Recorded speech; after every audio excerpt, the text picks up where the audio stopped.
Hello kids, this is the last part of semiconductor. Today we are going to finish this chapter. These are the basic key points of this chapter. Basics, band theory, types of semiconductor, PN junction and PN junction diode.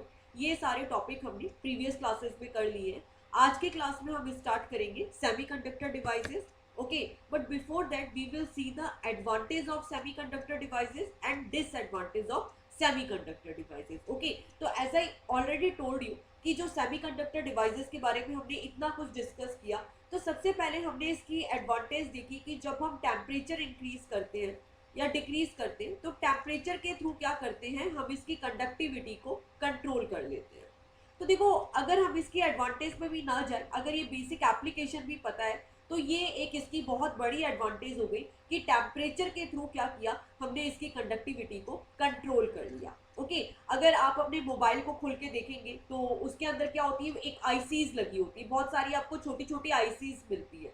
तो ये जो जितनी भी ICs है ये किसकी बनी होती है, कौन से मटेरियल की बनी होती है बेटा, ये सारी की सारी सेमीकंडक्टर मटेरियल्स की ही बनी होती है. आप चाहे मोबाइल्स ले लो, चाहे अपना लैपटॉप ले लो, जितने भी इलेक्ट्रॉनिक्स इक्विपमेंट्स आप देखेंगे तो आज के टाइम में सभी में क्या यूज हो रहा है, सेमीकंडक्टर यूज हो रहा है. ठीक है, तो now we can see why we are using semiconductor. एक तो क्या है, हम सबसे पहले क्या बोल सकते हैं कि हमने क्या की, इसकी कंडक्टिविटी को कंट्रोल कर लिया. किसके थ्रू, टेम्परेचर के थ्रू. बेस्ट थिंग, इसका साइज बहुत स्मॉल है. ठीक है, हम एक छोटी सी आईसी के अंदर, अगर हम लोग बात करते हैं ना आईसी की, आईसी नाम लेते हैं कि जो मोबाइल्स है उसमें आईसी है, तो what is IC? IC is the integrated circuit. जो फुल फॉर्म होती है इसको क्या बोलते हैं, integrated circuit. And you will not believe, एक इतनी छोटी सी आईसी के अंदर हम थाउजेंड्स ऑफ कंपोनेंट्स को यहाँ पे फैब्रिकेट कर सकते हैं. ओके, थाउजेंड तो मैंने बहुत कम बोला, लैक्स के अंदर भी हम क्या कर सकते हैं, इसमें कंपोनेंट्स को हम लोग यहाँ पे फैब्रिकेट कर सकते हैं. ठीक है, जैसे डायोड है, ट्रांजिस्टर है. ओके, प्रीवियस लेक्चर में हमने डायोड के बारे में पढ़ा. तो ये सारे के सारे क्या करते हैं, एक छोटी सी आईसी के अंदर फैब्रिकेशन हो जाता है, जो किसकी बनी होती है, सेमीकंडक्टर डिवाइसेस की बनी होती है. तो ये तो इसकी बेसिक एडवांटेज हो गई. द फर्स्ट इज कि हमने क्या किया, कंडक्टिविटी को कंट्रोल कर लिया. इसका साइज छोटा है, ऑफकोर्स अब इसका साइज छोटा है, कंडक्टिविटी फास्ट है, तो ये क्या करती है, स्मॉल वोल्टेज और स्मॉल करंट पे भी काम कर लेती है और इसको पावर रिक्वायरमेंट भी बहुत कम होती है. Okay, and the best advantage of semiconductor, इसमें क्या होता है, सेमीकंडक्टर का यूज करके इसमें हीटिंग इफेक्ट बहुत कम होता है. व्हाट आई मीन टू से कि जो सर्किट है ना उसमें गर्म हो जाता है, बार बार हम ऐसा बोलते हैं कि कंडक्टर के अंदर प्रॉब्लम होती है कि उसमें हीट बहुत जल्दी पकड़ता है, तो ऐसा सेमीकंडक्टर के अंदर नहीं होता. इसके अंदर हीटिंग इफेक्ट बहुत मिनिमम होता है. तो एक ये इसकी बहुत बड़ी एडवांटेज हो गई. End of course size small है, पावर रिक्वायरमेंट इसकी में बहुत लेस है और इसकी स्पीड क्या होती है, बहुत फास्ट होती है. ओके, और ये तो हमने टॉपिक डिस्कस कर ही लिया कि जो फैब्रिकेशन होता है आईसी का, वो हम किसके थ्रू करते हैं, सेमीकंडक्टर के थ्रू करते हैं. तो एक बार फिर से रिकॉल करते हैं जितनी भी एडवांटेज हमने देखी. द फर्स्ट एडवांटेज इज कि हमने क्या किया, इसके थ्रू जो कंडक्टिविटी है उसको कंट्रोल किया. इसमें वोल्टेज, करंट, पावर तीनों का रिक्वायरमेंट बहुत कम होता है. ठीक है, स्पीड बहुत फास्ट होती है, साइज में बहुत स्मॉल होता है, हीटिंग इफेक्ट प्रोड्यूस नहीं होता, और जितनी भी आईसीज हैं वो इसके थ्रू हम फैब्रिकेट कर सकते हैं. ओके, तो इतनी सारी तो हमने एडवांटेज देखी, लेकिन क्या इसकी कुछ डिसएडवांटेज भी होती है? यस, ऑफ कोर्स, हर चीज की डिसएडवांटेज है. सेमीकंडक्टर की भी बहुत बड़ी डिसएडवांटेज है. एक तो ये बहुत लेस अवेलेबल होता है. ऐसा नहीं है अगर आप मार्केट में सिलिकॉन लेने जाओ, जर्मेनियम लेने जाओ, आपको फटाक से अवेलेबल हो जाएगा, नहीं होगा. ये मार्केट में कंडक्टर की कंपैरेटिवली काफी लेस अवेलेबल है. तो ठीक है, हमें एक्स्ट्रा एफर्ट्स डालने पड़ते हैं. और दूसरी प्रॉब्लम इसके अंदर ये आती है कि अगर बहुत हाई पावर पे चले गए, जहाँ पे बड़े बड़े जनरेटर डिजाइन करते हैं, तो वहां पे क्या होता है, सेमीकंडक्टर इतने यूजफुल नहीं हो पाते. ठीक है, जहाँ पे बहुत हाई पावर चाहिए, ठीक है, just example, in the factory के अंदर आप लोगों को इलेक्ट्रिकल इक्विपमेंट चाहिए, तो वहां पे सेमीकंडक्टर थोड़े से वीक पड़ जाते हैं. ओके, क्योंकि इसके अंदर क्या चाहिए, बहुत कंट्रोल कंडीशन होती है ना, आपको बार बार टेम्परेचर को कंट्रोल करना पड़ता है. तो वैसे तो ये एडवांटेज है इलेक्ट्रॉनिक्स के लिए, बट इलेक्ट्रिकल के लिए समटाइम इट हैपेंस कि थोड़ा सा इसका एक डिसएडवांटेज बन जाता है. तो ये कंट्रोल कंडीशंस है, तो ऑफ कोर्स ये हाई पावर के अंदर भी बहुत ज्यादा यूजफुल नहीं होता है. ओके, तो एक बार हम फिर से डिसएडवांटेज में आते हैं. तो द फर्स्ट शुड बी, ये लेस अवेलेबल है. ठीक है, थोड़ा सा टेम्परेचर है, मतलब फटाक से आपको पता है ना सेमीकंडक्टर में क्या होता है कि इसको थोड़ा सा भी वोल्टेज मिला और इलेक्ट्रॉन्स क्या हो जाते हैं, फ्री हो जाते हैं। तो इसको वी कैन से कि it's the sensitive two charges. तो एक इसका ये एडवांटेज भी हो गया और एक डिसएडवांटेज भी कि फटाक से चार्ज फ्री हुए, that means it is the device that is sensitive two charges, okay, temperature and radiation also. And of course हमने इसमें डिस्कस किया कि कंट्रोल कंडीशन बहुत ज़्यादा होती है, तो हम इसको हाई पावर में बहुत ज़्यादा यूज़ नहीं कर सकते। तो ये बेसिक हम लोगों ने सेमीकंडक्टर की एडवांटेज एंड डिसएडवांटेज डिस्कस करी। अब हम यहाँ पे थोड़ा बहुत एप्लीकेशंस पे आते हैं। तो बेटा ये जितनी भी एप्लीकेशंस हैं यहाँ पे, अभी 11th क्लास में हमें बस इसकी डेफिनेशन पता होनी चाहिए। जब हम 12th क्लास में सेमीकंडक्टर का पार्ट करेंगे तो ये जितनी भी डिवाइसेस हैं इनको हम डेप्थ में पढ़ेंगे। व्हाट आई मीनिंग टू से कि जैसे आपने देखा कि यहाँ पे लिखा हुआ है सोलर सेल, तो अभी आपको केवल इसकी डेफिनेशन पता है। सोलर सेल के बारे में आप सभी को पता होगा कि ये क्या काम करता है, लाइट एनर्जी को इलेक्ट्रिकल एनर्जी में कन्वर्ट करता है, you all know, okay. But basically ये फॉरवर्ड बायस में काम करता है, ये रिवर्स बायस में काम करता है, ठीक है। इसका सर्किट डिजाइन क्या है, इम्प्लीमेंट कैसे करते हैं, तो ये जो सब कुछ इसका डिटेल है वो हम 12th क्लास में पढ़ेंगे। अभी ये इसके बेसिक एप्लीकेशंस हैं कि जो सेमीकंडक्टर्स है उससे हम क्या कर सकते हैं, सोलर सेल डिजाइन कर सकते हैं, जो क्या काम करता है, लाइट एनर्जी को इलेक्ट्रिकल एनर्जी पे कन्वर्ट करता है। इसके बाद एक बहुत इंपॉर्टेंट इसकी एप्लीकेशन है फोटो रजिस्टर। अब देखो नाम से ही पता चल रहा है, देखो यहाँ पे photo, what is the meaning of photo, photo को you can write photon also, okay. तो जहां पे भी फोटो है उसको you can write as a photon, और फोटोन का मतलब क्या होता है, लाइट, ओके। तो now I am telling it light register, okay.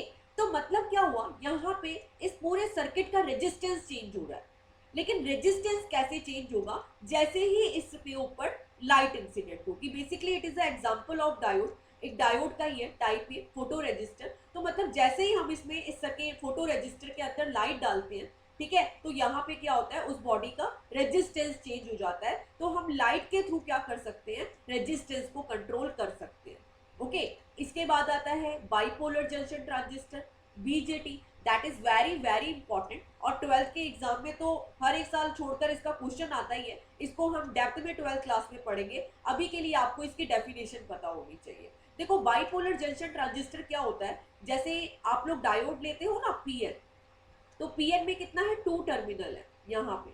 अब यहाँ पे क्या होता है, 3 टर्मिनल बन जाते हैं। कैसे बनते हैं, क्योंकि डायोड के अंदर क्या करते हैं, ऐसे करके 3 जंक्शन पीएनपी और एनपीएन, 2 जंक्शन बनते हैं, ओके। तो 3 टर्मिनल और 2 जंक्शन।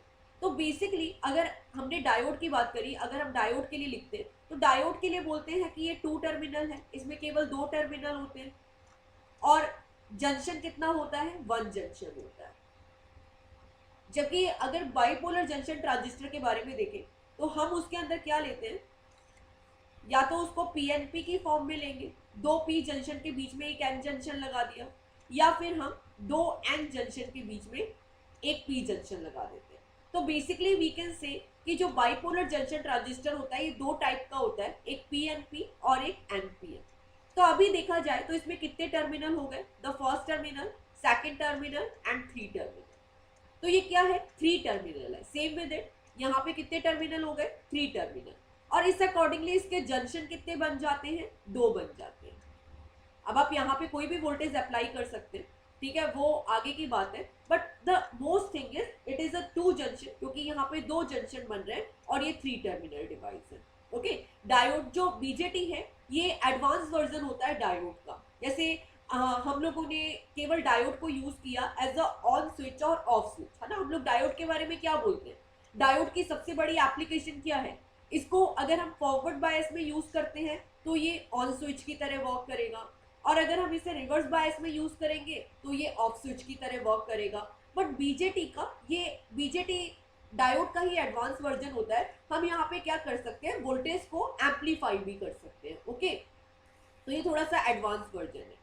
इसी के बाद आता है फोटो डायोड। तो देखो अभी हमने पढ़ा फोटो रजिस्टर, वहां पे क्या हो रहा था, लाइट डालने से रेजिस्टेंस चेंज हो रहा था, और यहाँ पे क्या होती है, लाइट एमिट होती है, जैसे ही मतलब लाइट एमिटिंग डायोड, ओके। यहाँ पे क्या होता है, लाइट एमिट होती है जैसे ही यहाँ पे कोई वोल्टेज इंसिडेंट होता है या करंट इंसिडेंट होती है, ठीक है, जैसे ही आप यहाँ पे कोई वोल्टेज डालोगे तो उससे क्या होगी, लाइट एमिट होगी। क्लियर है। इसी का एक और है लेजर। तो लेजर भी क्या है कि स्पेशल टाइप ऑफ एलईडी है, special type of light emitting diode है। ये भी क्या करता है, एक पर्टिकुलर फ्रीक्वेंसी की, हाई फ्रीक्वेंसी की। अब देखो दोनों में डिफरेंस क्या है एलईडी और लेजर में। एलईडी आप सभी के घर पे लगी है, ठीक है, लाइट एमिट करती है, बट लेजर से जो लाइट एमिट होती है ना वो बहुत डिफरेंट टाइप की होती है, शार्प होती है, एक पर्टिकुलर फ्रीक्वेंसी की होती है। देखा होगा आपने एलईडी किस तरीके से लाइट जनरेट करेगी, इस तरीके से, ठीक है, चारों डायरेक्शन में। बट लेजर एक पर्टिकुलर फ्रीक्वेंसी पे काम करती है, बिल्कुल शार्प लाइट होती है उसकी। ओके, तो laser is a special type of LED जो एक पर्टिकुलर फ्रीक्वेंसी की, एक स्पेसिफिक फ्रीक्वेंसी की ही लाइट को क्या करती है, एमिट करती है। And the last one is IC, integrated circuit. इसके अंदर ऐसा ही मैंने अभी आपको एक्सप्लेन किया कि एक बहुत छोटी सी डिवाइस होती है जिसके अंदर हम बहुत सारे कंपोनेंट्स को फैब्रिकेट कर सकते हैं। अगर आपने कभी फ्रिज के पीछे देखोगे या मोबाइल के अंदर देखोगे तो एक आईसी के अंदर आपको इतने, मतलब कई बार तो कंपोनेंट दिखते भी नहीं है आजकल, क्योंकि हम क्या करते हैं उसके एप्लीकेशन स्टोर कर देते हैं सॉफ्टवेयर के थ्रू। बट पहले क्या होता था, छोटे छोटे कंपोनेंट्स को ना इस तरीके से आईसी में फैब्रिकेट किया जाता था। तो that is the integrated circuit. Okay, तो ये बेसिक एप्लीकेशंस है जो इम्पॉर्टेंट एप्लीकेशन थी हमारी बुक की अकॉर्डिंगली, उसको हमने कंप्लीट किया। एंड इसके बाद एक डिवाइस आती है थर्मिस्टर, दैट इज इंपॉर्टेंट क्योंकि ये कई बार एग्जाम में भी आती है। ठीक है, थर्मिस्टर को हम क्या बोलते हैं, टेम्परेचर सेंसिटिव रेजिस्टर। तो देखो नाम से ही पता चल रहा है, टेम्परेचर सेंसिटिव रेजिस्टर, मतलब आप क्या कर रहे हो कि टेम्परेचर के थ्रू रेजिस्टेंस को चेंज कर रहे हो। ओके, टेम्परेचर के थ्रू कोई भी बॉडी के रेजिस्टेंस को चेंज कर रहे हो। ओके, जैसे ही यहाँ पे now you can see the definition. इसका क्या होता है इस डिवाइस का, जैसे जैसे आप टेम्परेचर चेंज करोगे रेजिस्टेंस भी क्या होगा, चेंज हो जाएगा। दो टाइप्स के थर्मिस्टर हमारे सिलेबस में है, NTC and PTC, negative temperature coefficient and positive temperature coefficient. Okay, तो नेगेटिव टेम्परेचर कोफिशिएंट के अंदर क्या होता है, रेजिस्टेंस डिक्रीज होता है। जैसे जैसे आप टेम्परेचर इंक्रीज करोगे ना तो रेजिस्टेंस डिक्रीज होगा। अभी क्वेश्चन ये आ सकता है कि भाई अभी आपको ये कहाँ यूज करोगे एनटीसी का। ऑफ कोर्स जहाँ पे आपको करंट को कंट्रोल करना है, सॉरी करंट को इंक्रीज करना है, रेजिस्टेंस डिक्रीज हो रहा है तो करंट क्या होगी, इंक्रीज होगी। ओके, तो जहां पे भी आपको लार्ज अमाउंट में करंट चाहिए वहां पे आप किसका यूज करोगे, नेगेटिव टेम्परेचर कोफिशिएंट का। तो ये totally depend on our application कि हमें कहाँ पे एनटीसी का यूज करना है, कहाँ पीटीसी का यूज करना है। What is PTC, positive temperature coefficient.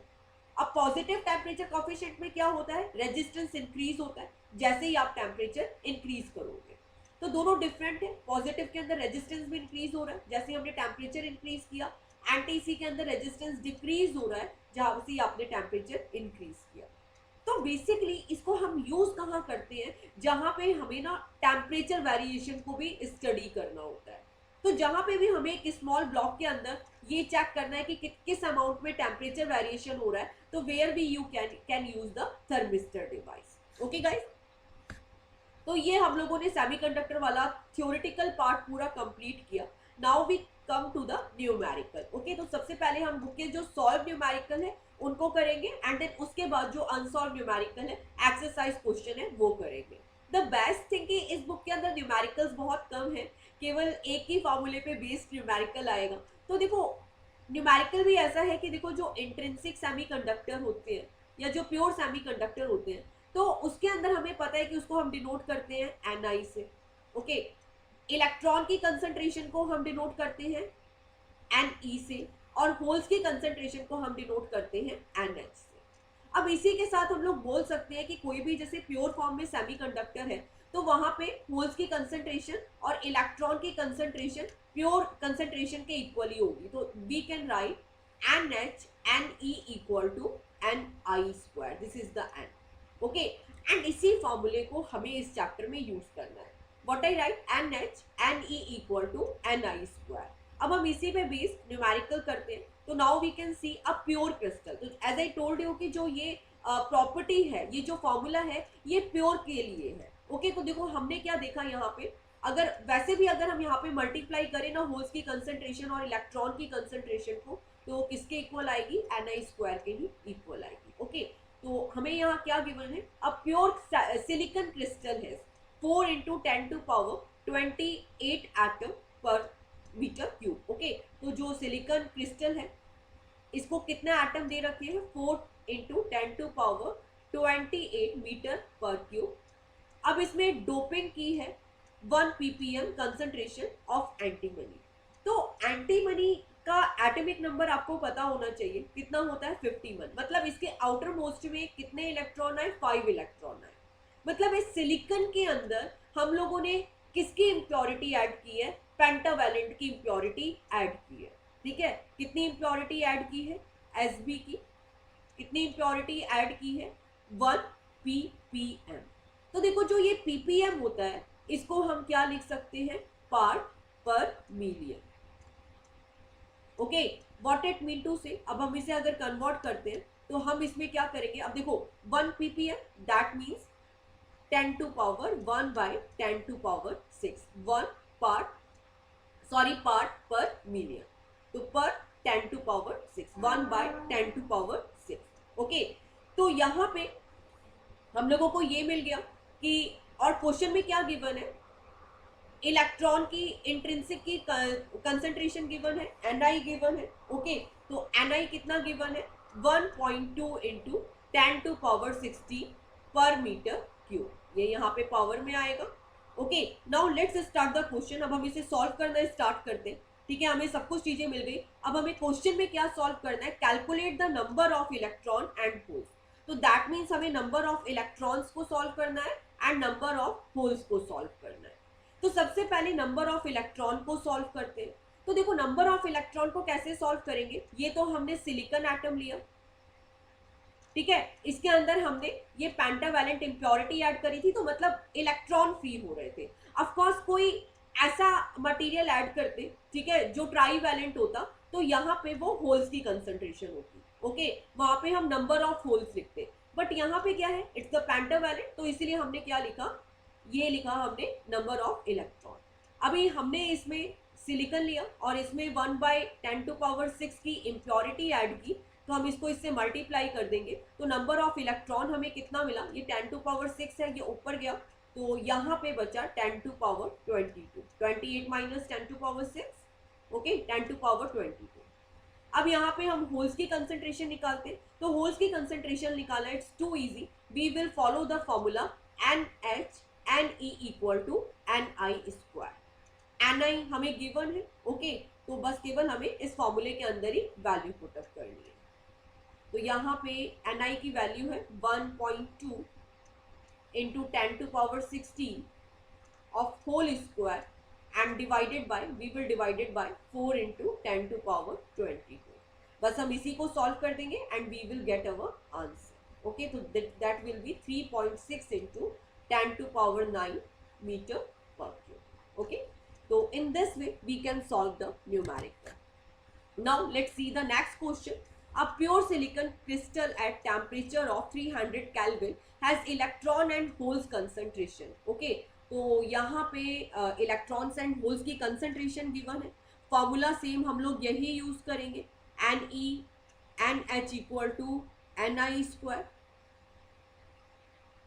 Okay, इस क्वेश्चन में हमें कैलकुलेट क्या करना है, इस क्वेश्चन में हमें कैलकुलेट करना है इलेक्ट्रॉन की कंसंट्रेशन। ओके, तो लेट्स स्टार्ट सॉल्व इट। सबसे पहले देखते हैं हमें क्वेश्चन में क्या गिवन है। ओके, तो जो प्योर सेमीकंडक्टर है उसकी concentration 1.5 × 10⁻16 metre per cube each. Okay, और ये भी गिवन है इलेक्ट्रॉन की कंसंट्रेशन, होल्स की कंसंट्रेशन इक्वल है, बट हमने क्या किया, इसके अंदर जो इम्प्योरिटी है वो ऐड कर दी। तो जो NH है वो कितना गिवन है, 4.5 × 10⁻22 metre per cube, and we have to calculate Ne। तो it's very easy because we know NH equal to Ni², और यहाँ से हमें Ne की वैल्यू मिल जाएगी, that will be Ni² divided by NH। Okay, तो बस we have to put the value 1.5 × 10⁻16 power 2 divided by NH। NH की वैल्यू क्या है, It's 4.5 into 10 to power 22. Now we have to solve it. We will get 5 into 10 to power 9 metre पर। तो देखा आपने कितने इजी न्यूमेरिकल्स हैं। केवल सेमीकंडक्टर के अंदर आपको यही फॉर्मूला याद रखना है और इसी फॉर्मूले से आपके सारे न्यूमेरिकल सॉल्व हो जाएंगे। अब हम एक सर्किट पे आते हैं। ये जो 14.3 न्यूमेरिकल है इसमें एक सर्किट गिवन है। यहाँ पे क्या लिखा है, refer to the figure and find the resistance between point A and B. Okay, और डायोड को हमें आइडियल एज्यूम करना है, मतलब वो एग्जैक्ट वर्क कर रहा है। और दोनों केस के अंदर हम सॉल्व करेंगे, फॉरवर्ड बायस में भी और रिवर्स बायस में। तो this question is very important for NEET and JEE also. तो देखो फॉरवर्ड का मतलब क्या है, शॉर्ट सर्किट है, ये हमने ऑलरेडी देखा है। और रिवर्स का मतलब क्या है, ओपन सर्किट है। तो बस इसमें हम फॉरवर्ड का सर्किट लगाते हैं। सर्किट वी कैन सी की पैरेलल में गिवन है। ओके, तो यहाँ पे हमने फॉरवर्ड बायस के अंदर क्या किया, उसको सर्किट को क्लोज एज्यूम किया।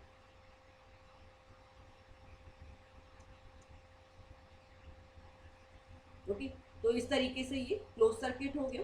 यहाँ पे जो रेजिस्टेंस की वैल्यू है 30 ओम गिवन है और यहाँ पे भी 30 ओम गिवन है। ये बी हो गया।